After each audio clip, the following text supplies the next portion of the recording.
Saya absen 2 kali dan alhamdulillah kalau tidak salah ada penggantinya. Saya tidak tahu kemarin sebagai pengganti melanjutkan tema atau materi yang lain. Materi lain. Baik, kalau begitu ini saya lanjutkan lagi.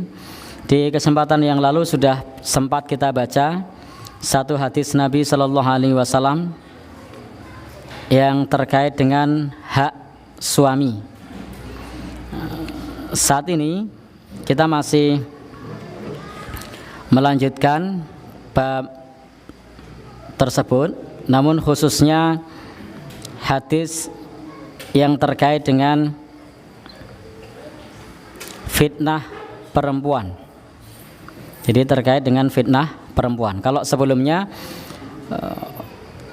Rasul Shallallahu Alaihi Wasallam menganjurkan kepada seorang istri untuk senantiasa mentaati suaminya. Jadi wajibnya bagi seorang istri taat kepada suaminya.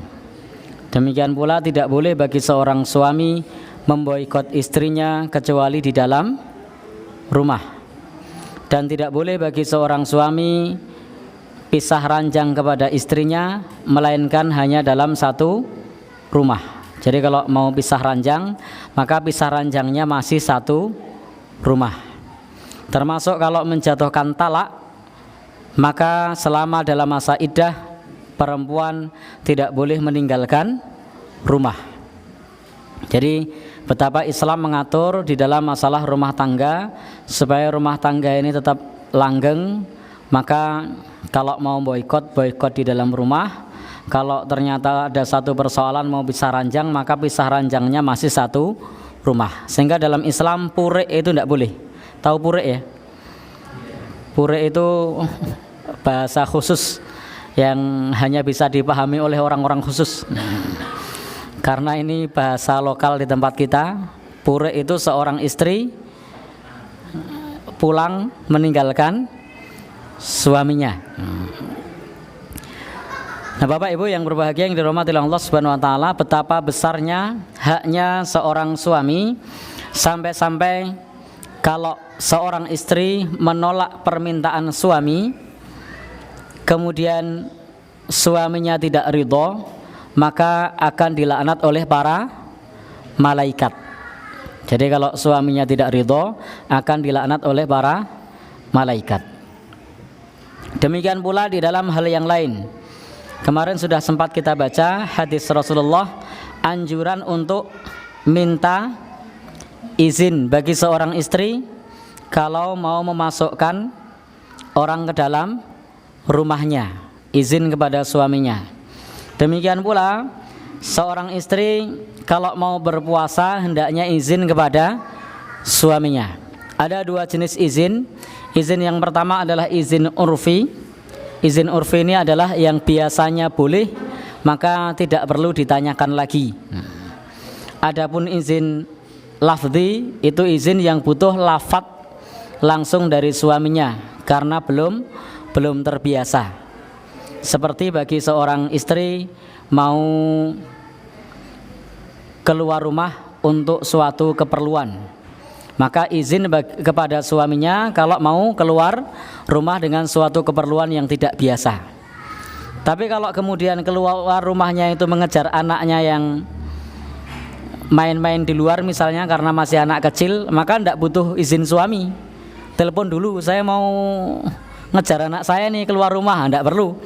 Maka ini namanya izin urfi.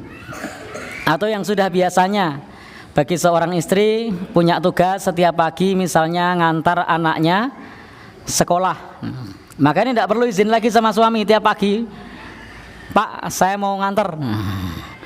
Jadi karena sudah izin urfi yang sudah biasanya.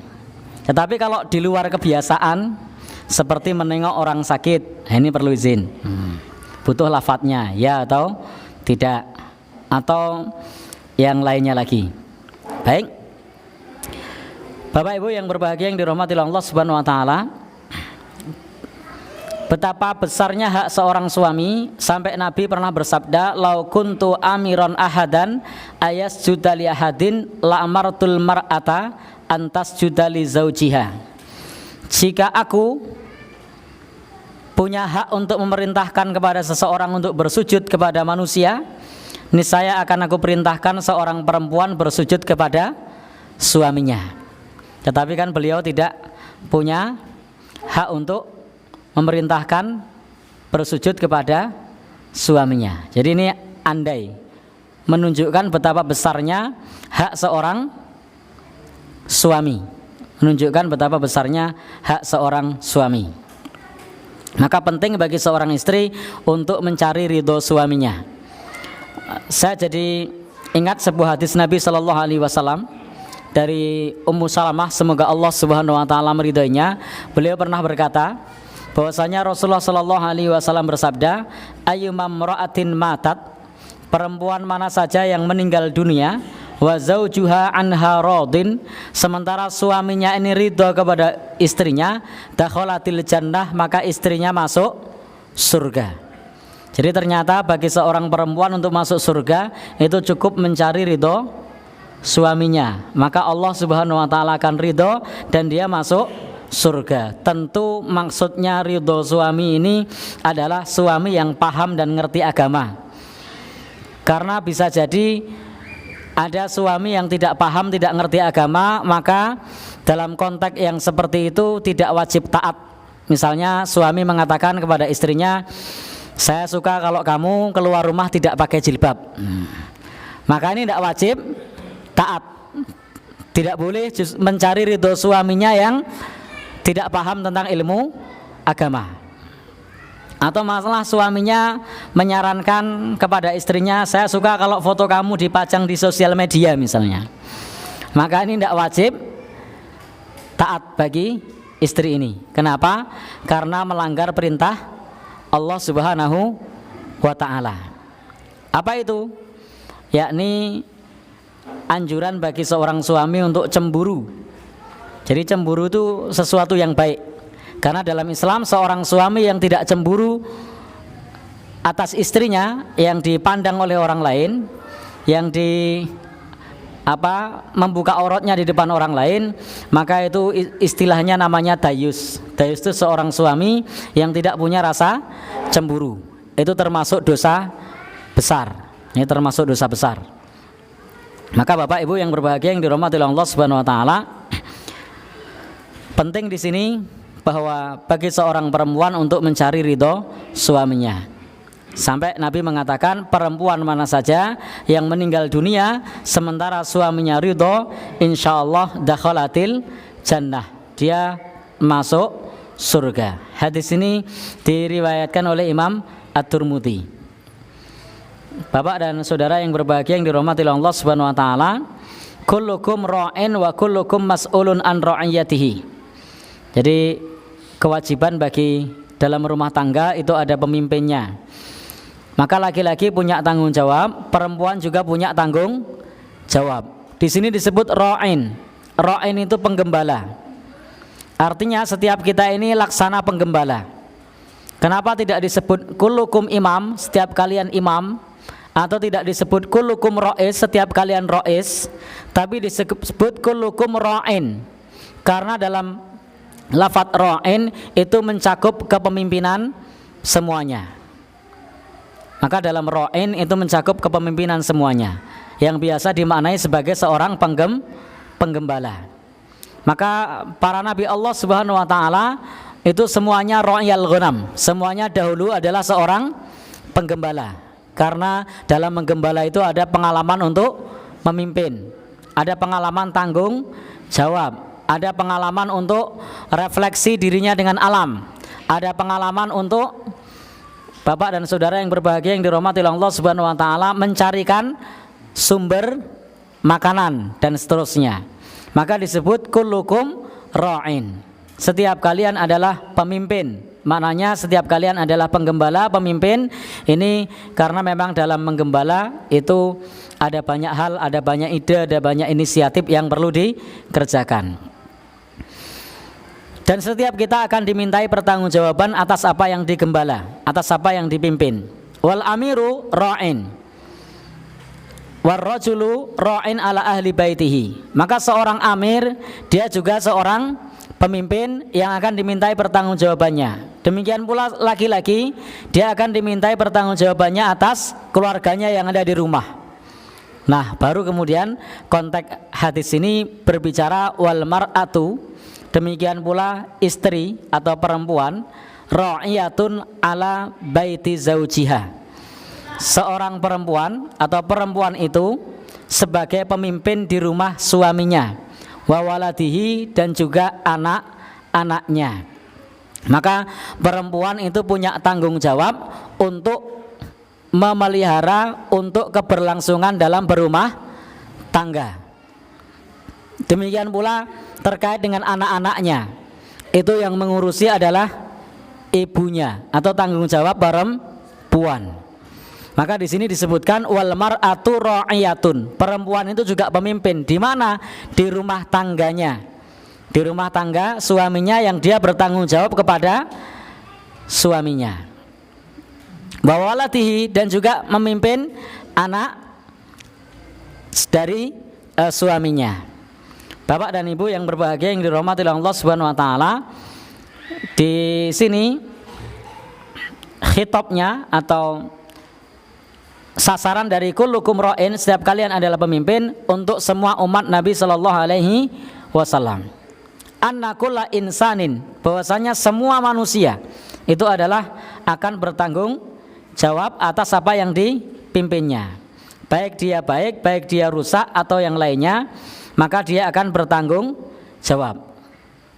Apapun yang terjadi dia akan ditanya. Mas'ul itu artinya akan ditanya. Jadi setiap kita itu nanti akan ditanya. Seorang suami akan ditanya istrinya, seorang istri akan ditanya tentang anak-anaknya, dan seterusnya.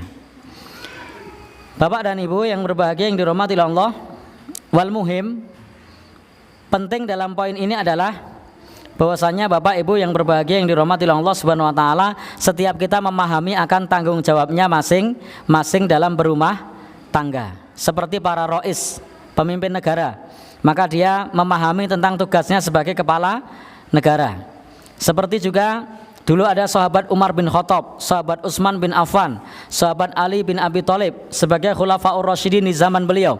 Itu sangat memahami akan tugasnya untuk memimpin dan mengarahkan rakyatnya, bukan saja dalam urusan dunia tapi juga dalam urusan agama. Kenapa? Karena nanti akan ditanya. Maka seorang suami itu nanti akan ditanya kenapa istrinya tidak sholat. Jadi seorang pemimpin juga akan ditanya, kenapa tidak mengarahkan rakyatnya untuk beribadah kepada Allah Subhanahu wa ta'ala. Jadi tidak mudah jadi pemimpin, yang tidak mudah menjadi kepala RT, kepala atau ketua, ketua RT, dukuh, takmir masjid. Nah, itu semua nanti akan ditanya. Bapak dan saudara yang berbahagia yang dirahmati Allah, nyun sewu, ini saya tidak menakut-nakuti nggih. Nanti khawatirnya takmir masjidnya mundur. Jadi Pak RT-nya mundur misalnya. Jadi bukan, justru disinilah kalau kita bisa menjalankan dengan baik, maka insya Allah akan mendapatkan pahala. Tetapi kalau kita lalai, maka Allah Subhanahu wa ta'ala pun akan memberikan balasan yang setimpal. Na'udzubillahi min dzalik. Maka demikian pula seorang perempuan, dia nanti wajib untuk bisa mengurusi rumah tangganya di dalam menyediakan masakan, kopi, teh, sayuran, termasuk ngurusi urusan yang terkait dengan kebersihan rumahnya. Ini tanggung jawab seorang istri, sebagaimana uruf di tempat kita seperti itu. Bapak dan saudara yang berbahagia yang dirahmati Allah, yajibu 'alaiha an takuna imra'atan, maka wajib pula bagi seorang perempuan itu untuk menghemat anggaran. Fa innal iqtisad, karena sesungguhnya menghemat atau ekonomi itu adalah nisful ma'isyah, setengah penghidupan. Jadi menghemat itu adalah setengah penghidupan. Maka seorang istri yang baik itu yang bisa menghemat anggaran yang diberikan oleh suaminya. Karena Di dalam kitab ini, penulis kitab ini mengatakan fa'innal iqtisad, karena sesungguhnya menghemat itu adalah setengah dari kehidupan itu sendiri. Jadi menghemat itu setengah daripada ma'isyah itu sendiri. Maka Bapak Ibu yang berbahagia yang dirahmati Allah Subhanahu wa taala, bagaimana caranya seorang ibu rumah tangga itu dengan budget yang ada bisa dihemat. Jadi kalau mau menyediakan kopi, ya kopinya jangan banyak-banyak, secukupnya saja. Mau masak secukupnya saja. Jangan sampai kemudian masakannya banyak yang terbuang. Mau beli baju ini sudah butuh apa belum? Karena banyak orang yang membeli bukan karena butuh tapi karena kepingin. Ya, jadi ini siapa yang mengatur? Ibu rumah tangga. Bapak Ibu-ibu yang berbahagia yang dirahmati Allah Subhanahu wa taala, sehingga bukan hanya semata-mata karena gengsi, tetapi memang betul-betul karena butuh. Bapak Ibu yang berbahagia yang dirahmati Allah Subhanahu wa taala, maka penting bagi seorang ibu rumah tangga itu untuk bisa memanage keuangannya dengan baik. Karena dia bertanggung jawab, sudah dipasrai kon ngecakno. Maka dicakno dengan cara yang baik. Bapak Ibu yang berbahagia yang dirahmati Allah Subhanahu wa taala, ini penjelasan dari Rasulullah sallallahu alaihi wasallam bahwa setiap orang bertanggung jawab. Termasuk tadi di sini bagaimana seorang istri paham suami suka apa, anaknya suka apa. Suaminya suka pedes, anaknya suka anyep. Nah, ini di-manage dengan baik. Piye carane? Ojo nganti masak warna loro saya pedes ra kepangan, anyep ra kepangan. Oh, kalau begitu masak dulu yang anyep, sisain sedikit, ditabur dengan apa biasanya? Cabai kering misalnya. Sehingga masaknya cukup satu kali, pedesnya dapat, anyepnya dapat. Sehingga tidak mubadzir. Suaminya sukanya kangkung, anaknya tidak suka. Nah ini perlu di-manage dengan baik pula. Bilang sama suaminya, ayah ngalah ya. Jadi anak-anak sukanya yang lain, misalnya. Insya Allah suaminya mau ngalah. Kalau tidak mau ngalah, insya Allah akan ada tambahan budget. Wah ini kalau saya tidak makan kangkung rasanya kurang mantep, nih tak tambahi belikan kangkung, alhamdulillah. Nah Bapak Ibu yang berbahagia, ini terkait masalah tanggung jawab. Baik, hadis berikutnya dari Usamah bin Zaid, semoga Allah meridhoinya, ma taraktu ba'di fitnatan hiya adarru ala rijal. Tidaklah aku tinggalkan sesudahku suatu fitnah yang lebih berat bagi laki-laki minan nisa dibandingkan perempuan. Jadi perempuan itu kata Nabi adalah fitnah. Fitnah bagi siapa? Bagi laki-laki. Makna fitnah ini bukan fitnah dalam bahasa Indonesia. Saya sering sampaikan makna fitnah dalam Al-Quran itu, makna fitnah dalam hadis itu maknanya tidak sebagaimana fitnah dalam bahasa Indonesia. Ada kalanya fitnah ini maknanya adalah syirik. Tetapi dalam hadis ini bukan syirik maknanya. Contoh misalnya hatta la takuna fitnah, sampai tidak ada fitnah yang ada dalam Al-Quran. Maknanya sampai tidak ada kesyirikan. Ada lagi dalam Al-Quran misalnya al-fitnatu asyaddu minal qatl. Fitnah itu lebih kejam daripada pembunuhan. Ini maknanya bukan fitnah dalam bahasa Indonesia. Maknanya adalah penyiksaan. Penyiksaan itu lebih kejam daripada pembunuhan. Sehingga para ulama mengatakan al-fitan asyaddu minal maut. Penyiksaan itu lebih kejam daripada kematian itu sendiri, lebih menyakitkan daripada kematian itu sendiri. Jadi jangan dimaknai fitnah dalam bahasa Indonesia. Demikian pula di dalam ayat yang lain, wa'lamu annama amwalukum wa auladukum fitnah. Ketahuilah bahwasanya harta-hartamu, anak-anakmu adalah fitnah. Maknanya adalah cobaan, maknanya adalah ujian. Sama juga di dalam hadis Nabi, tidaklah aku tinggalkan sesudahku fitnah yang lebih berat bagi laki-laki dibandingkan fitnah perempuan. Maknanya adalah cobaan, ujian, godaan. Jadi godaan yang paling berat bagi laki-laki itu adalah perempuan. Jadi godaan yang paling berat bagi laki-laki itu adalah perempuan. Maka maknanya di sini tidaklah sepeninggal Nabi Shallallahu Alaihi Wasallam ada satu godaan, satu ujian bagi laki-laki yang lebih berat daripada perempuan. Ini makna fitnah di situ itu.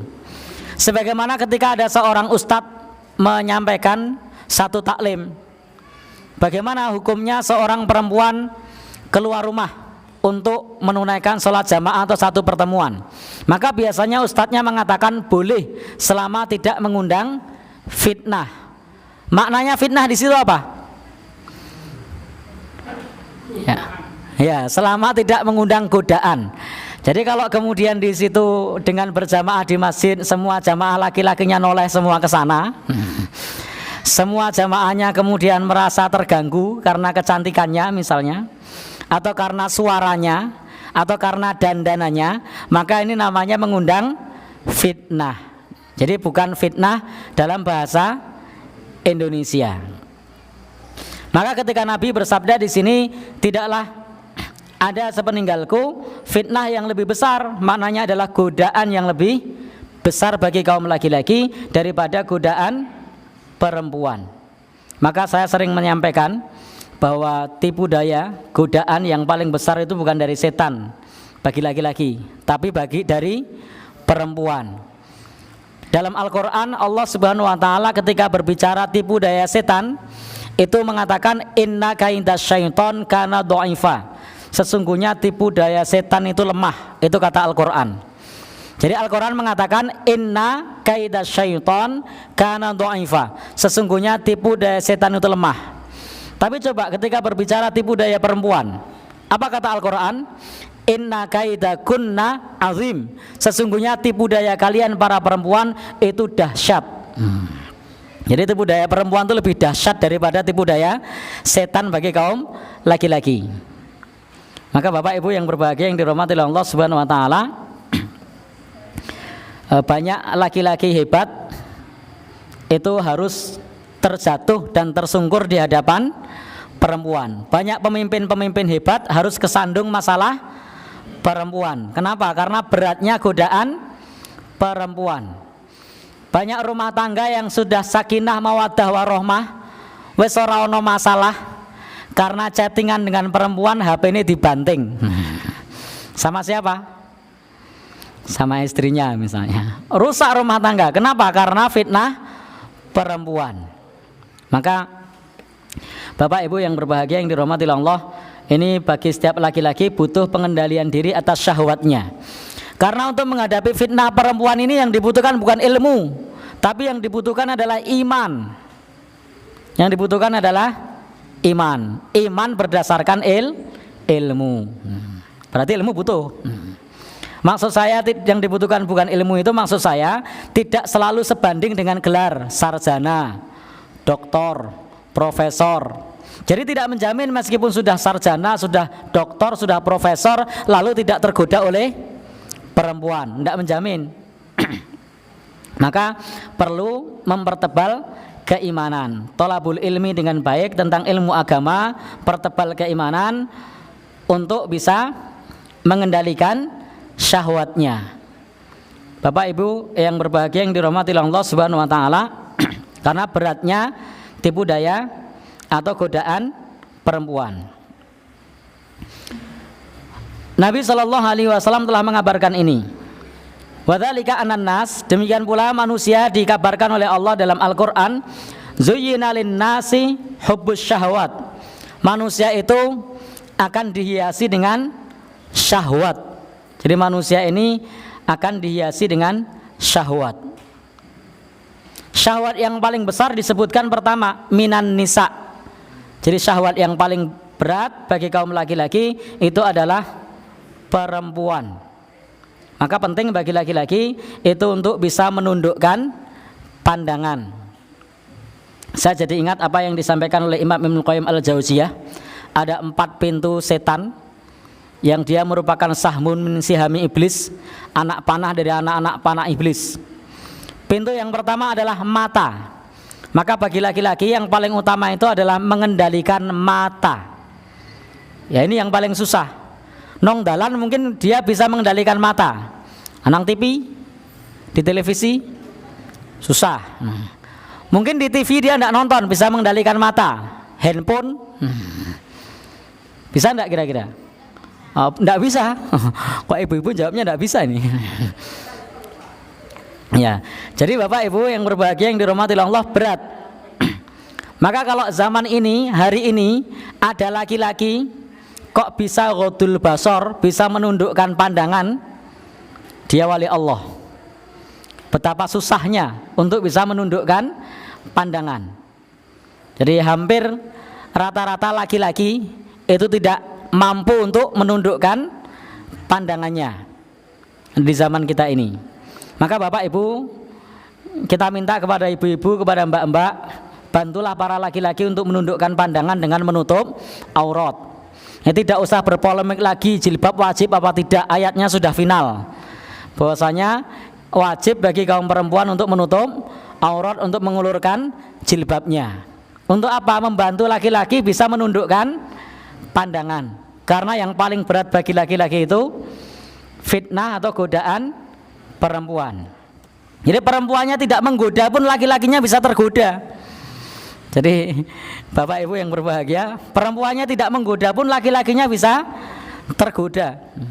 Apalagi kalau perempuannya menggoda, itu lebih berat lagi. Dengan tidak menutup aurat. Maka yang pertama tadi pintu mata harus ditutup dengan ghadul basar atau nadhrah.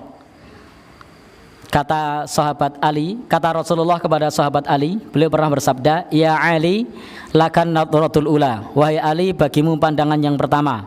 Walaysat lakal akhirah, dan bukan pandangan yang berikutnya. Kalau pandangan pertama masih boleh, tapi kalau sudah berikutnya itu tidak boleh. Tapi jangan diakali hadis Nabi ini. Pandangan pertama terus kedep-kedep. Kenapa? Ini masih pertama ini katanya. Ini ngakali dalil. Jadi kalau pertama itu masih rahmat, kalau kedua sudah laknat. Jadi pandangan pertama itu rahmat, diampuni kan. Kalau sudah pandangan kedua, laknat, jauh dari rahmat. Bapak dan saudara, maka tadi Nabi bersabda kepada sahabat Ali, bagimu pandangan pertama, bukan pandangan yang kedua. Jadi memang berat ini. Pintu yang kedua apa? Pintu yang kedua itu khotroh. Jadi pintu yang kedua itu khotroh, lintasan hati. Jadi kalau benteng pertama sudah jebol, benteng mata, maka yang akan runtuh berikutnya adalah benteng hati, kepikiran, kebayang. Masa sudah berkeluarga sama, sudah berkeluarga pun sama. Masa sudah simbah-simbah sama. Jadi Bapak Ibu yang berbahagia yang dirahmati Allah, ini tidak hanya miliknya anak muda yang seperti itu. Jadi semua laki-laki, Bapak Ibu yang berbahagia, secara biologis itu meskipun sampai usia 70 itu masih sama, punya lintasan hati. Hanya masalah nanti sinyalnya kuat apa tidak itu lain cerita. Maksudnya lintasannya itu kuat apa tidak, kadarnya besar atau kecil itu persoalan lain, tapi ada. Kalau sudah pandangannya itu lepas, maka Bapak Ibu yang berbahagia, yang paling utama bagaimana caranya supaya ghadul basar, pandangannya tidak lepas. Maka insya Allah tidak kepikiran yang aneh-aneh. Biasanya muncul kepikiran itu karena sudah tidak bisa menjaga pandangan. Maka yang berikutnya yang kedua adalah khotroh atau lintasan hati. Bapak Ibu yang berbahagia yang dirahmati Allah Subhanahu wa taala, kalau lintasan hati ini sudah runtuh, maka pintu yang ketiga, apa pintu yang ketiga? Lebih lanjut Imam Ibnu Qayyim al-Jauziyah menyebutkan pintu yang ketiga itu adalah khotwah, langkah, action. Jadi kalau sudah mata tidak bisa ditahan, hati sudah menggebu-gebu, biasanya action. Mulai di WhatsApp, kabarmu piye? Modus. Bapak Ibu, masa kaya cah nom ini tidak cuma miliknya cah nom. Banyak perselingkuhan itu terjadi orang tua, orang dewasa, sudah bercucu, ada enggak? Banyak. Awalnya apa? Awalnya dari mata. Reuni, ketemu. Lalu kemudian kok isih kaya mbiyen ya? Lalu kepikiran macam-macam. Njaluk nomor WhatsApp, nomor telepon. Awalnya masih tanya keluargamu piye, anakmu piye, nyambut gawe apa. Awalnya begitu. Lama-lama naudzubillahi min dzalik. Nah, maka ini pintu khutwah atau langkah atau action. Maka Bapak Ibu yang berbahagia yang dirahmati Allah, hati-hati dengan reuni. Jadi hati-hati dengan reuni, karena bisa membuka maksiat-maksiat lama. Apalagi ketemu mantannya dulu, dicurhati. Wah, jebulane bojoku ora padha dek zaman biyen. Gayung pun bersambut, bojoku yo wis. Cara Jawane tumbuh ketemu tutup. Sudah. Maka inilah godaan perempuan. Napa Pak? Wah, malah jamu awet nom iki. Bapak Ibu yang berbahagia yang dirahmati Allah, naudzubillahi min dzalik. Jadi, lalu pintu yang keempat, benteng terakhir itu adalah khoti'ah.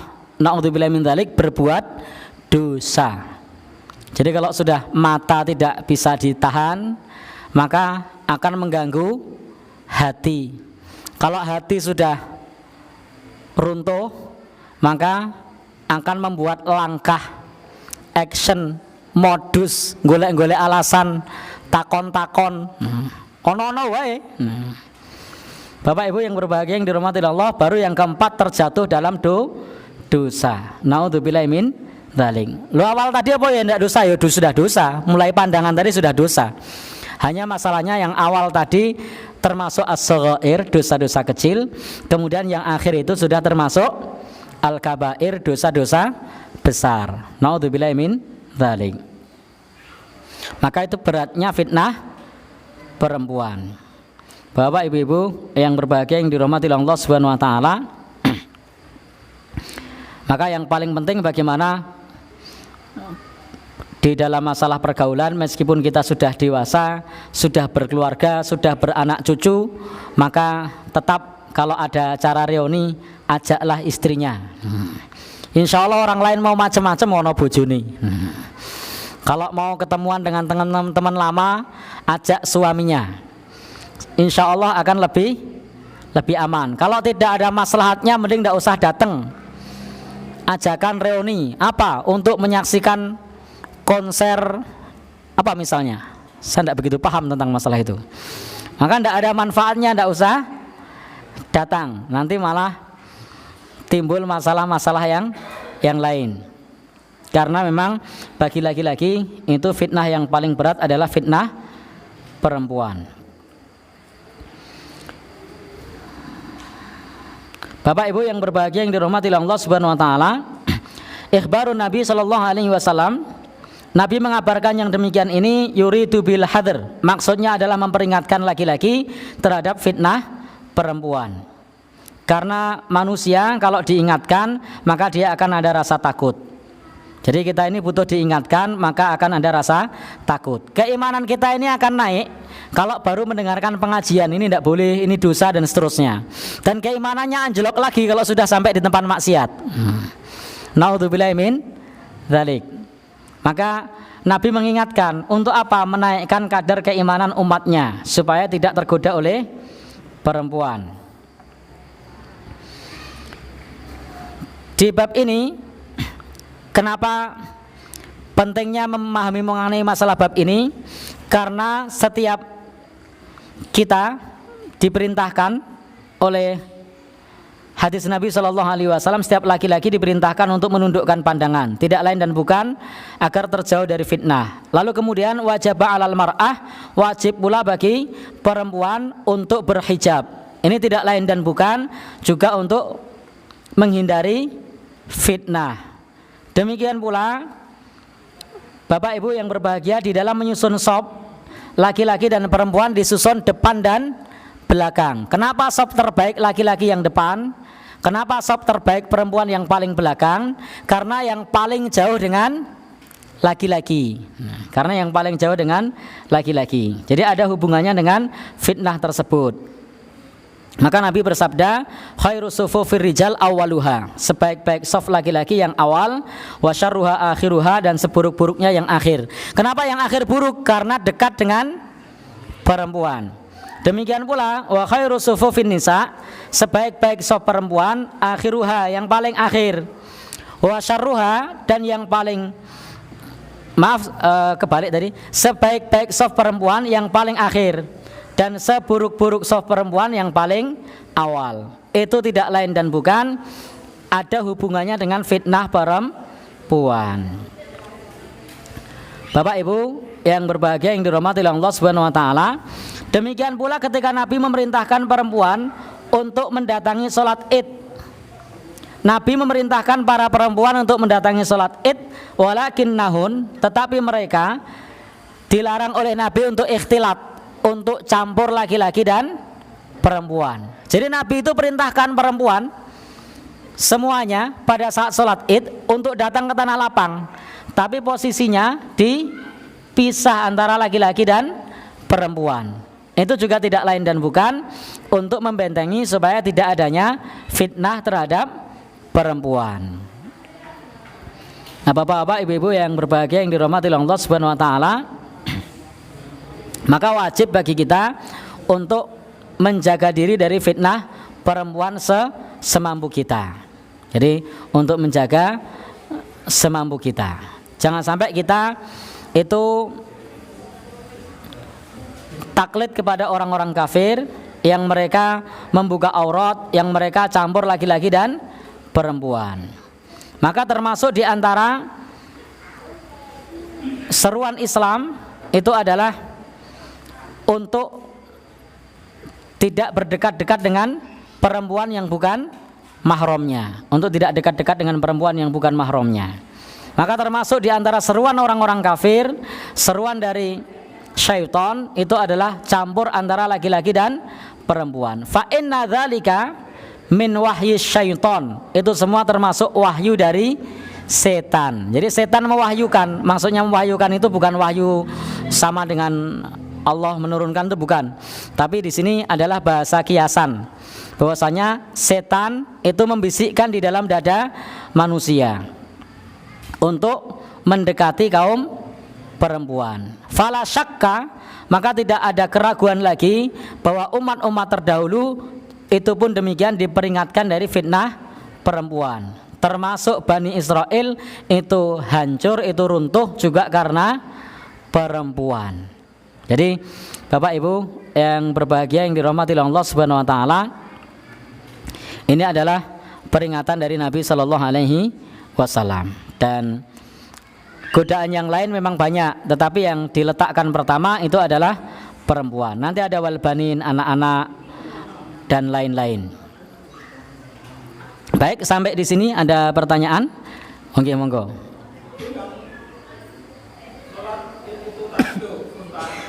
Ya. Jalannya itu kan pasti bersama-sama itu antara laki-laki dan perempuan, baik akan atau pulang itu jalannya hanya satu itu. Ya. Pasti kan tidak bisa dipisah-pisahkan itu. Ya. Antara laki-laki dan perempuan itu apabila sholat itu. Ya, terima kasih. Baik, ini ada satu pernyataan. Jalannya laki-laki dan perempuan itu pada saat sholat Id itu tidak bisa dipisahkan. Baik Bapak Ibu, dalam sholat Id tadi semua diperintahkan untuk keluar ke tanah lapang, tapi di tanah lapang nanti posisinya akan dipisahkan. pisah. Demikian pula pada saat di jalan kan bergerombol perempuan-perempuan, laki-laki laki-laki. Apa bareng-bareng? Ya, maka Bapak Ibu nanti kalau misalnya mau pergi ya perempuan grupnya dengan perempuan, laki-laki grupnya dengan laki-laki. Jadi 5 orang bergerombol perempuan, 5 orang bergerombol laki-laki misalnya. Jadi tidak bergabung menjadi satu. Apalagi nanti kalau dalam mazhab Syafi'i ada penjelasan lain.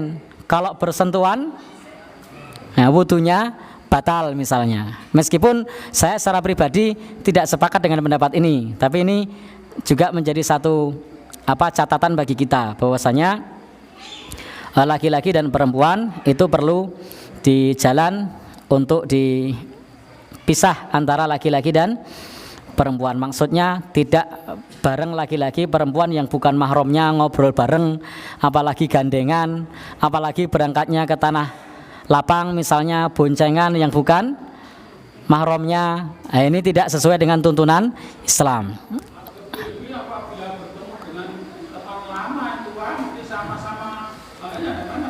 Oh gitu. Ya, maka memang ini pentingnya bagi kita untuk thalabul ilmi, untuk menuntut ilmu agama, mana yang boleh, mana yang tidak boleh.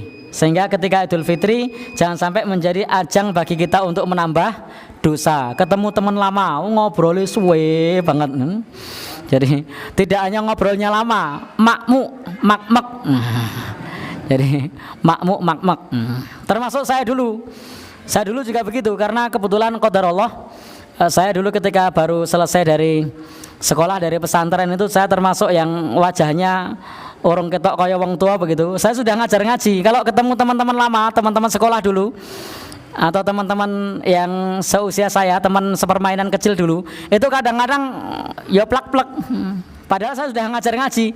Walah, saiki kok isih kaya ngene kadang cekel pipine. Walah. Masya Allah. Kalau kemudian kita menolak Allah biyen kanca dhewe saiki ra gelem. Nah, ini memang kadang butuh pemahaman yang benar. Alhamdulillah sekarang enggak. Mungkin sekarang masih ketok tua jadi enggak ada yang megang-megang. Jadi bersyukur saya sekarang sudah kalau ketemu teman-teman itu ada rasa segan, ada rasa kikuk. Nah, kalau dulu waktu awal-awal dari pesantren ketemu teman-teman lama, nah sudah. Piye kabare? Ya sudah. Jadi wis dan oh gitu. Oh, ya, kalau sekarang insya Allah karena sudah lama lulus, sudah lama tidak ketemu ya, tidak seperti itu lagi. Maka itu tidak boleh. Maka jangan sampai kita seperti itu kepada yang lain meskipun dulu adalah teman dekat. Wallahu a'lam bishawab. Cukup nggih? Nggih. Demikian pembahasan kita, insyaallah kita lanjutkan di kesempatan yang akan datang bab nafaqah.